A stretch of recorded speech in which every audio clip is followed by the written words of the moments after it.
Muqaddimah Hadramiyah yang dikarang oleh Syekh Abdullah bin Abdurrahman Fadl rahimahumullahu ta'ala. Dan kita masih di pembahasan tentang tayamum. Sekarang kita memasuki masalah tentang furudut tayamum, tentang fardu-fardunya tayamum. Dikatakan furudut tayamum khamsah. Fardu-fardunya tayamum ini ada 5. Yang pertama an-naglu. Maksud nagl ini memindahkan, ya. Memindahkan dari tanah atau dari udara mungkin. Kalau ada badai pasir dan kita mengambilnya kemudian memindahkan dari badai tersebut ke wajah kita, atau memindahkannya dari tanah ke wajah kita, namanya nagl.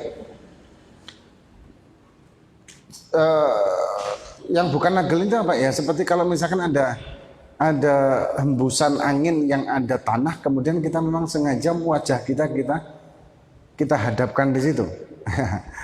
Ya kalau seperti itu maka tidak sah karena tidak termasuk nagel, tidak termasuk memindahkan. Gitu. Jadi harus memindahkan. Kemudian yang kedua niatul istibahah, niat istibahah. Nah, niat di tayamum ini memang ada beberapa maratib atau di beberapa derajat. Dikatakan wa yajibu qarnuha bidzarb wastidamatuha ila mashi wajhi. Niatnya ini wajib berbarengan dengan ketika kita memukulkan atau mengambil tanah dengan kedua telapak tangan kita, wastidamatuha, dan maksud dan tujuan kita tayamum ini tetap ada di hati kita tanpa berubah, maksudnya sampai ila mashi wajihi, sampai ke mengusap wajah dengan debu tersebut. Maksudnya begini, ketika kita mau bertayamum, ya, maka kita niat untuk istibahah fardhis shalah, istibahah li fardhis shalah, atau nawaitu tayamum listibaha fardhis shalah. Ada kata-kata fardnya. Nawaitu tayamum listibaha fardhis shalah. Kapan niatnya? Ketika kedua telapak tangan kita pukulkan atau kita hentakkan di tanah. Dan tetap di hati kita bermaksud untuk bertayamum tadi itu tidak berubah, maksudnya sampai ke mengusap wajah. Itu. Nah, kemudian fa innawa bitayammumihi istibaha fard shallabihil fard wan nafl. Kalau orang tersebut niatnya listibaha fardhis shalah, maka dia boleh melaksanakan salat fardu 1 kali. Ya, salat fardu 1 kali, wan nafl, dan salat sunnah bebas. Masuk ke nafal di sini adalah fardu kifayah, seperti sholat jenazah. Sholat jenazah boleh dilaksanakan ketika kita melakukan tayamum 1 kali untuk listibaha fardhis sholat. Ya, kita boleh sholat asar, kemudian setelah itu sholat jenazah dengan 1 tayamum. Karena sholat jenazah hukumnya fardu kifayah. Dan dalam masalah tayamum martabatnya sama dengan nafil atau sunnah. Ya, martabat di tayamum maksudnya ya. Nah, kemudian kalau dia awin nafil aw salatil janazah lam yusalli bihil fard. Tapi kalau misalkan dia niatnya itu niat salat sunnah saja, listibaha naflis shalah. Ya, listibaha naflis shalah, bukan fardhis shalah. Maka tayamumnya tersebut tidak boleh sholat fardu, yang boleh hanya sholat jenazah dan sholat sunnah yang lain. Tapi sholat fardu tidak boleh. Jadi martabatnya ketika kita melakukan niat itu untuk fardhi sholat, niat tayamum untuk fardu sholat, maka kita boleh melaksanakan satu sholat fardu, entah itu zuhur, asar, maghrib atau isya. Kemudian sholat sunnah dengan tayamum yang sama, itu terserah berapapun. Kemudian membaca Quran, membawa Quran dan lain sebagainya dengan satu tayamum itu. Tapi ketika kita niat untuk sunnah, ya, niat untuk li sunnatil sholah, bukan li fardhi sholah tapi li sunnatil sholah, tayamumnya, maka kita tidak boleh sholat 5 waktu dengan tayamum itu. Tapi boleh sholat jenazah berapa kali, boleh juga untuk sholat sunnah berapa kali juga, boleh untuk membaca Quran, membawanya dengan satu niat tadi. Nah kemudian kalau misalkan orang tersebut junub atau berhadas besar, jadi tayamumnya untuk pengganti mandi. Apa niatnya? Sama, nama itu tayamum listibahah fardhu shalah, sama dengan pengganti wudhu. Ya, niatnya sama aja. Nah kemudian maka orang tersebut boleh sholat fardu, kemudian boleh sholat sunnah, dan kemudian boleh membawa Quran, membacanya. Ya. Kalau membaca Quran bagi orang junub kan tidak boleh, tapi ketika dia tayamum maka menjadi boleh. Nah kalau misalkan orang tersebut niatnya cuman nawaitu tayamum listibaha qiraatil Quran, misalkan bagi orang yang junub, maka dia hanya boleh membaca Quran, menyentuhnya, membawanya, tapi tidak sholat sunnah dan sholat fardu. Yang paling enak ya nawaitu fardu tayamum listibaha fardhi shalah, mencakup semuanya itu. Ya, mencakup semuanya kan, sholat fardunya dapat, sholat sunnahnya dapat, sholat menyentuh Quran dan membawanya dan membacanya bagi yang junub juga dapat. Ya. Kemudian ini memang pembeda ya, tayamum itu bisa membedakan dengan satu tayamum. Tapi kalau wudhu kan satu wudhu aja. Nama itu wudhu sudah cukup. Ya, kalau tayamum itu ada 3 martabat atau tiga derajat dalam niat. Tapi yang paling simpel dan paling mencakup semuanya ya nawaitu tayamum li fardhi sholat atau listibaha fardhi sholat. Itu paling mencakup, ya. Mencakup keseluruhan. Kemudian yang ketiga, ats-tsalitsu, fardu tayamum yang ketiga, mashu wajhihi, mengusap wajahnya. Seperti yang sudah pernah kita bahas sebelumnya. Tayamum untuk pengganti wudhu dan tayamum untuk pengganti mandi besar itu sama. Sama tayamumnya, sama pula niatnya. Ya. Yaitu mashu wajhi, mengusap wajahnya dengan 1 kali jalan, ya, 1 kali jalan. Jadi setelah kita ngambil tadi, kemudian kita mulai dari atas sunnahnya ya, kita jalankan kedua telapak tangan kita yang ada debunya tadi ke seluruh wajah dengan 1 kali jalan.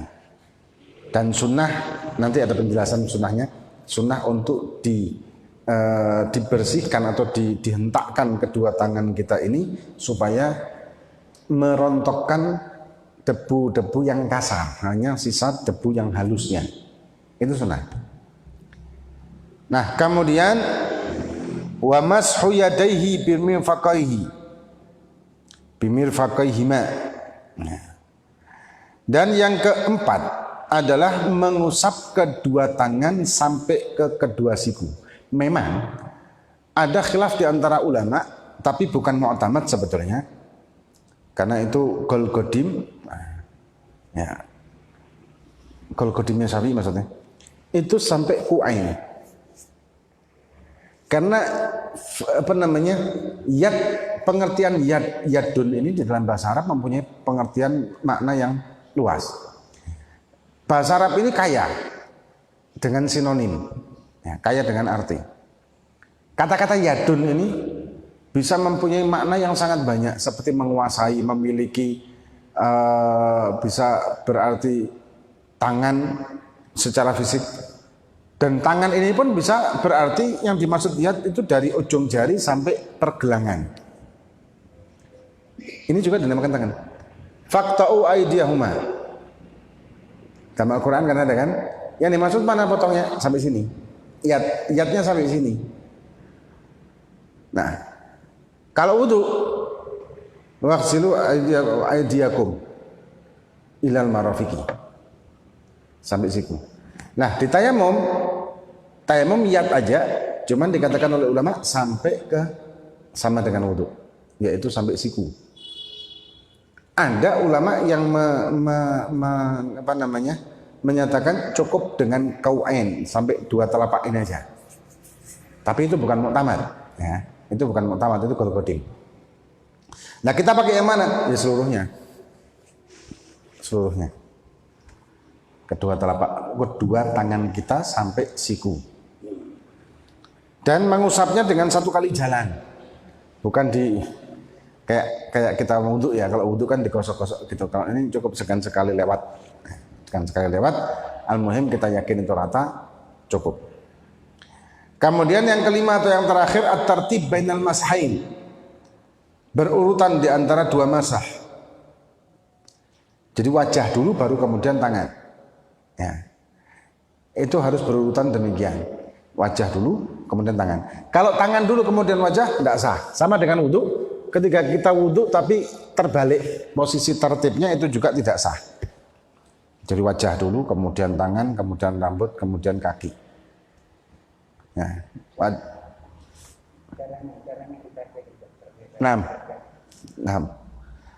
Nah, kemudian sekarang kita memasuki masalah sunnahnya, termasuk kaifiyahnya ya. Kaifiyah yang sunnah. Wa sunanuhu, dan kesunahan ketika tayamum. Dikatakan yang pertama, at-tasmiyah, mengucapkan bismillah. Ya, mengucapkan bismillahirrahmanirrahim ini juga walaupun orang ini junub. Jadi mengatakan bismillah ini walaupun orang ini dalam keadaan junub, tayamumnya untuk junub. Kemudian wa taqdimul yumna, dan mendahulukan yang kanan, wa ala wajhi, dan juga kalau di wajah mendahulukan di atas wajah, sama dengan wudu. Ya, wudu ini sunnah kita memulainya dari kepala atas. Ngambil air dan kita guyurkan dari atas, kemudian kita jalankan air tersebut di wajah kita, itu kalau wudu. Tapi kalau tayamum sama, memulainya dari atas. Nah, gampangannya wa takhfiful ghubar, dan sunnah untuk menyedikitkan atau menghilangkan debu-debu yang kasar dengan cara memukulkan antara 2 tangan kita satu sama yang lain supaya merontokkan batu-bebatuan yang kecil atau mungkin debu-debu yang kasar di kedua tangan kita. Karena sunnah untuk memakai debu yang ringan, dalam arti yang bukan debu yang banyak sampai kayak orang maskeran gitu ya. Nah.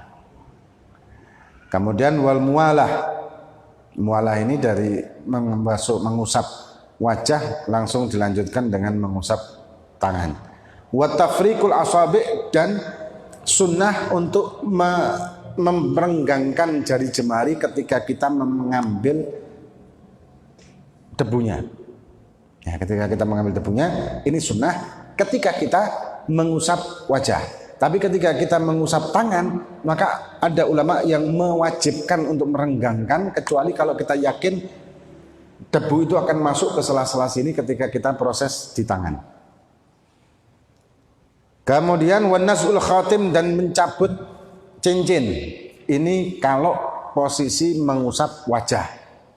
Tapi ketika posisinya itu mengusap kedua tangan, maka wajib dicopot. Kemudian wajibu nasu'u fi thaniyah, tadi yang sudah kita bahas. Nah, kaifiyahnya bagaimana? Pertama, kita sediakan tempat debu atau debu kering, ya, debu yang kering, yang halus di satu wadah. Mungkin di baskom atau di apalah, di apa namanya? talam, nah, di talam atau di apa. Dan sekarang kalau setahu anak sih, ada yang jual debu untuk tayamum. Jual dan debu itu sudah disterilkan. Biasanya dijual di rumah sakit. Wallah alam ya. Menyeterilkannya itu gimana? Enggak betul paham juga. Debu itu debu halus banget. Ya, debunya halus, sangat halus dan memang enak kalau dipakai tayamum sih. Cuman proses pensterilannya itu bagaimana enggak tahu. Apakah sesuai dengan syariah apa enggak? Kalau dicampur dengan seperti disinfektan atau apa jelas tidak boleh karena sudah dicampur dengan bahan lain kan. Tapi mungkin dengan penyinaran atau apa ya, mungkin sih, enggak ngerti juga. Nah, kemudian setelah disediakan kita memukulkan pertama kita copot cincin kita pukulkan kedua tangan kita atau kita hentakkan gitu, enggak pukul banter, enggak, bukan didek gitu, dengan sedikit tekanan. Dan sunnah ketika kita memukulkannya itu jari jemari merenggang. Kemudian kita mengatakan di dalam hati kita nawaitu tayammum listibaha fardhis shalah. Dan kemudian kita langsung memulai kita angkat dari baskomnya atau dari talamnya, terus kita ginikan untuk merontokkan debu-debu yang kasar. Sudah. Kemudian kita memulainya dari atas. Kita mulai dari atas sampai rata. Sekiranya rata, tidak harus rata dengan sempurna karena kita melakukan ini dengan debu bukan dengan air. Kalau air kan mudah, tapi kalau debu kan susah kalau harus rata banget. Cukup kita yakin dalam hati ini sudah rata di wajah kita semuanya. Udah. Ambil lagi, satu lagi. Ya. Apakah boleh di tempat yang sama? Boleh. Kenapa? Kenapa kok boleh? Ya karena belum mustakmal ini. Karena kita ngambilnya kan untuk wajah. Ya, kita ngambil. Nah, ketika ngambil ini kita renggangkan, maka posisi debu yang ada di situ menjadi mustakmal yang bagian kesentuh sama tangan kita. Hanya di posisi itu. Sambil kita yakin di sela-sela jari ini sudah masuk debunya. Kemudian kita taruh telapak tangan kanan kita di punggung jari jemari kiri. Ini afdalnya nih ya. Kemudian kita jalankan terus sampai siku, kita balik. Ya, kita balik begini, kemudian di telapaknya sampai ke telapak tangan, begitu juga yang kiri melakukan hal yang sama, satu kali jalan. Itu afdolnya cara seperti itu. Tapi kalau kita cukup begini-gini aja ya tidak apa-apa sih. Pokoknya kita yakin rata. Ya, kita harus yakin itu rata. Jadi mungkin dengan mengusapnya begini mungkin ya, atau bagaimana gitu. Ya kaifiah cara yang afdol ya tadi. Gini, kemudian gini, kemudian satu lagi. Itu afdolnya.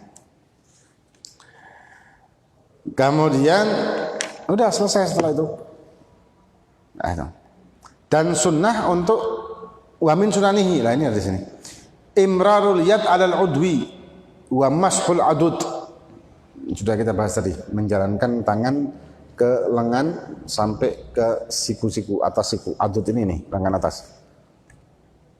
Kemudian wa adamut tikrar, dan tidak dilakukan berulang-ulang. Kayak wudu.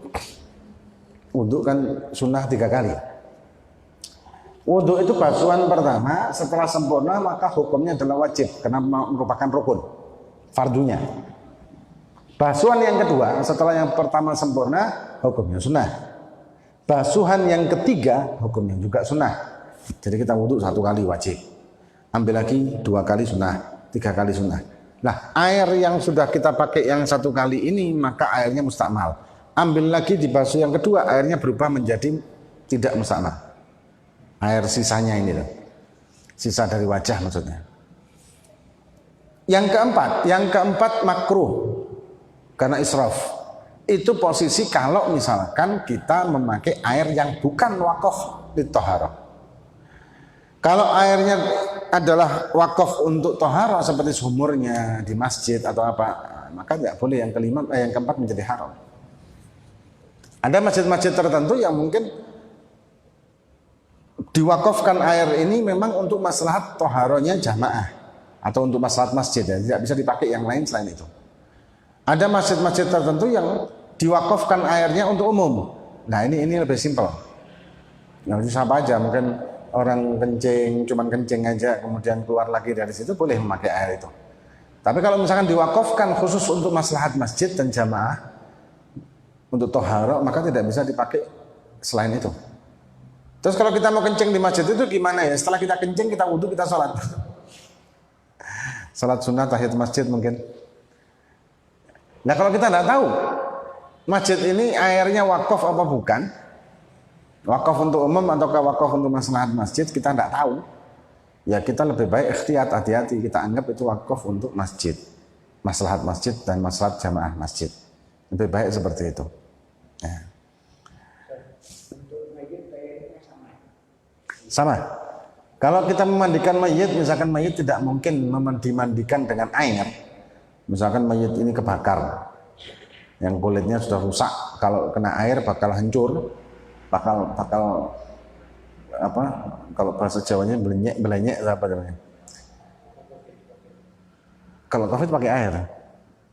Ya, memandikan jenazah karena COVID itu tetap pakai air, karena wallahu alam sih. Andai kata tidak boleh dan tidak bisa memakai air karena membahayakan, kalau dokter yang thiqah mengatakan tidak boleh pakai air karena sangat membahayakan, memang tayamum. Tapi kalau tidak ada hal yang seperti itu, maksudnya dokter juga menyatakan air itu tidak masalah, kalau dibuat mandikan mayit yang kena COVID memang betul-betul kena, maka wajib dimandikan. Tinggal lihat situasinya gimana. Ya, apakah mayit ini kalau dimandikan membahayakan orang lain dengan mungkin kulitnya bisa menular, air yang dari kulitnya bisa menularkan penyakit itu atau tidak, yaitu yang paham adalah dokter, dan dokter yang thiqah yang pasti, ya, yang dapat dipercaya. Intinya ketika jenazah tidak memungkinkan memakai air ketika dimandikan, maka wajib ditayamumi pengganti dari air. Tayamumnya bagaimana? Sama, wajah dan tangannya si jenazah ini tadi.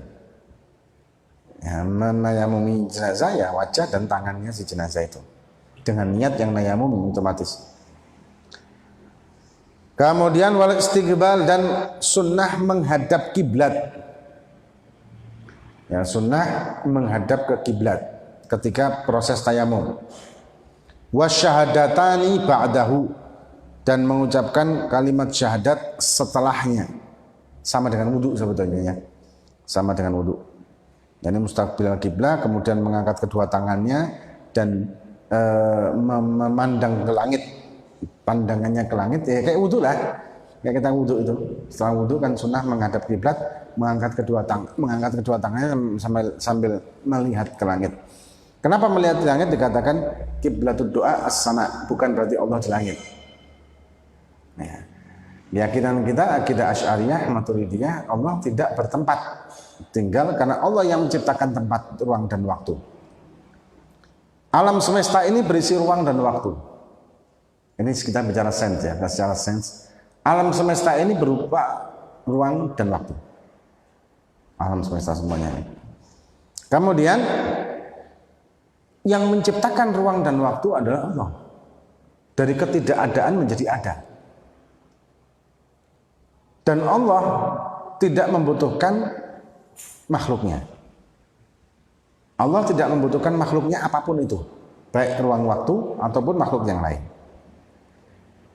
Nah, maka Allah tidak bertempat dan tidak terikat dengan ruang dan waktu karena Allah yang menciptakan. Logikanya, kalau misalkan Allah itu membutuhkan ruang dan waktu dengan arah, berarti ruang waktu itu ada sebelum Allah.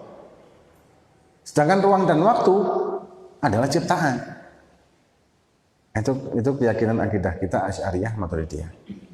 Nah, kenapa kita harus memandang ke langit? Sama dengan kenapa kita harus menghadap ke Ka'bah ketika kita sholat. Ketika kita sholat, kita menyembah Allah. Tapi kenapa menghadap Ka'bah? Apakah Allah ada di Ka'bah? Apakah kita menyembah Ka'bah? Bukan. Ini amr ta'abudi namanya. perintah tanpa kita tahu sebabnya, perintah. Ya sama kayak orang batal wudhu karena kencing, ya, karena kencing. Tapi kembalinya wudhu tadi itu bukan dengan istinja. Padahal kencing membatalkan wudhu. Tapi batalnya wudhu bukan dengan istinja, tapi dengan wudhu lagi. Istinja tidak mengembalikan wudhu yang batal karena kencing. Kalau dilogikakan kan, loh, mestinya kalau saya kencing, ya batal wudhu kan, ya saya istinja, maka wudhunya balik lagi. Karena yang membatalkan kan kencingnya. Kenapa wudhunya harus batal semua? Kalau saya istinja, kenapa tidak balik lagi wudhunya? Ini namanya amr ta'abbudi, perintah. Kenapa zuhur kok 4? Kenapa asar 4? Kenapa subuh 2? Ini istislam kita mengatakan, ini amr ta'abbudi, Allah perintahkan ini sekian sudah selesai. Kadang kan ada orang-orang yang suka nanya begitu ya. Tapi kita kadang-kadang jawabnya simpel sih. Kenapa kok subuh 2? Jawab kita kadang-kadang, ya kalau papat kan gak sholat. Loro wis males kok balik papat. Jawab gampang-gampangan aja lah, simpel. Nah, tidak usah mumet-mumet. Kadang-kadang perlulah jawaban-jawaban kayak gitu. Kayak pernah ditanya sama orang, saya ini ziarah. Tengah-tengah ziarah ke makam Habib siapa gitu ya. Tahu-tahu ada suara cicak. Terus maknanya, hikmahnya apa aja? Kita jawabnya ya karena ada cicak. Hikmahnya karena ada cicak. Benar. Gak usah dipikir-pikir, wah hikmahnya apa, pertanda apa, wangsitnya apalah, inilah itulah. Tambah akhirnya membelokkan maksud dan tujuan kita ketika kita ziarah. Saya ketika ziarah tahu-tahu ada angin. Tanda apa ini? Ya tandanya ada angin, jendelanya buka. Bikin simpel gitu loh. Tahu-tahu ada kilat, oh, berarti ada yang moto, ada yang motrek. Udah ada orang kok, ya malaikat motrek sampean. Gawe simpel, jangan terlalu di. Kadang-kadang kan kita kan nanyanya begitu kan, kayak Bani Israel. Bani Israel itu kan nanya, suruh nyembelih sapi. Sapi apa? Warnanya apa? Jenisnya apa? Ininya apa? Itunya apa? Ruwet sampai akhirnya cuman ada satu tok di dunia yang sapi dengan kriteria tersebut. Andai kata tidak tahu kita tanya brand sapi, ya wes. Di surat Al-Baqarah itu kan suruh nyembelih sapi, ya sama ta'atan, gak perlu ngeyel. Sembelih sembarang sapi. Tapi ketika ngeyel, akhirnya sapinya cuma satu jenis tok sak dunia, dan itu tidak bisa dibeli kecuali dengan harga, dengan emas sejumlah beratnya sapi itu. Sapi berapa? 100 ya? 200 ya? 200 kilo kan? Ya, antara 100 200. 200 kilo lumayan. 200 kilo emas ya. Di surat Al-Baqarah kan begitu. Hah? Nikah suratul masailihim kata Nabi. Banyak takok yang tidak perlu. Nah, kemudian nanti kita kembali lagi wa syahadatani ba'dahu. Jadi sama dengan kayak kita wudu ya. Kemudian wa man lam yajid ma'an wala turaban shallal fard wahdahu wa ada. Barang siapa yang tidak mendapati air atau debu, air tidak ada, debu juga tidak ada buat tayamum, mungkin seperti kayak di pesawat mungkin ya. Karena di pesawat memang ada air, cuman kan terbatas dan kita membahayakan sih kalau pakai air itu. Atau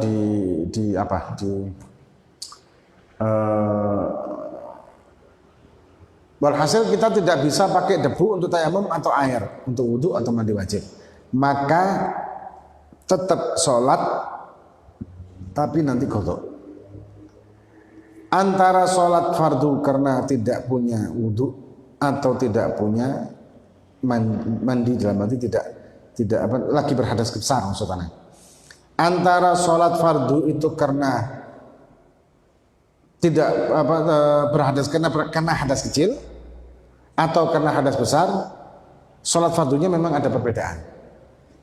Ini sholat oleh hormatil waqt, sholat hormat waktu, atau sholat li faqdit tahuren karena tidak adanya debu atau air, dan sudah masuk waktu sholat, sholatnya itu ada dua jenis, fardu sama-sama fardunya. Sholat untuk orang yang junub dengan sholat untuk orang yang hadas kecil itu agak beda dikit. Bedanya di apa? Bedanya kalau kita ini tidak punya wudhu, boleh kita setelah baca Fatihah kita baca surat, terserah. Ya kayak biasanya lah. Niatnya pun sama.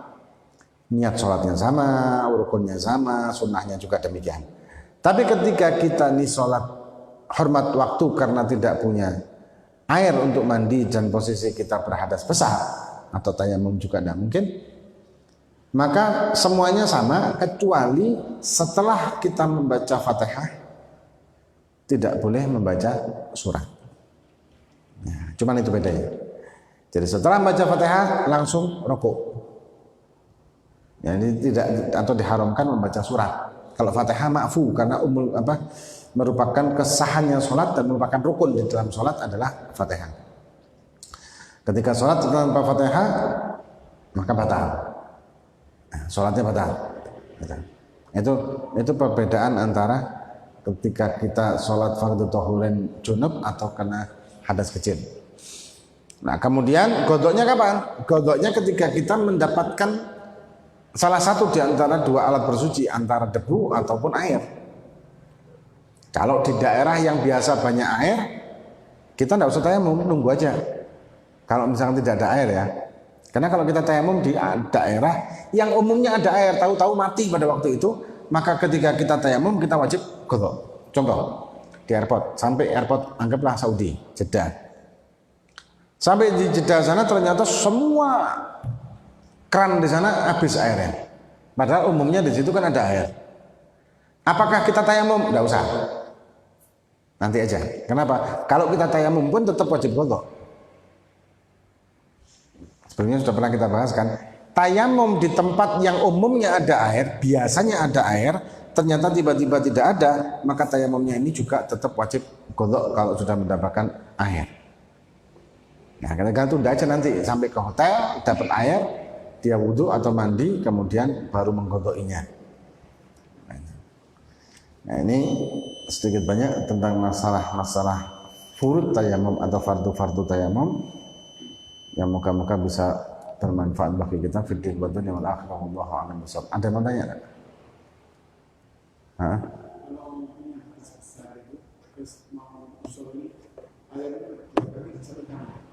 Tetap kalau hadas besar, kemudian kita mau sholat, tayamumnya tetap satu kali. Satu kali untuk fardu, sama aja. Sama aja. Maksudnya? Untuk? Iya. Ketika kita mau sholat fardu, maka kita cukup satu kali tayamum. Untuk satu kali fardu. Baik itu karena junub ataupun hadas kecil. Nah nanti mau sholat yang kedua, fardu yang kedua, sama tayamum lagi. Kenapa? Karena satu tayamum, baik itu tayamum untuk pengganti mandi ataupun pengganti wudhu, itu hanya berlaku untuk satu kali sholat fardu. Ya, satu kali sholat fardu dan tanpa batas sholat sunnahnya. Nah, jadi ketika kita selesai tayamum dengan niatan nawaitu tayamum istibah fardhi sholat, maka kita cukup satu kali sholat fardunya, tidak boleh lebih dari satu kali. Walaupun dia itu hadas besar. Nah, tayamumnya karena hadas besar maksudnya. Jamak berarti dia dua kali tayamum. Maka itu kalau jamak takdim harus menyediakan di dekatnya dia debunya. Supaya ketika dia selesai sholat, assalamualaikum langsung tayamum lagi. Karena jamak takdim itu ada batas waktu maksimal antara salam sholat pertama dengan takbiratul ihram sholat kedua, itu ada jarak maksimal tidak lebih dari seperti dia sholat rakaataini khafifatain. Kalau tidak maka tidak sah yang kedua, harus nunggu waktunya. Wallahu a'lam bishawab. Amin. Amin.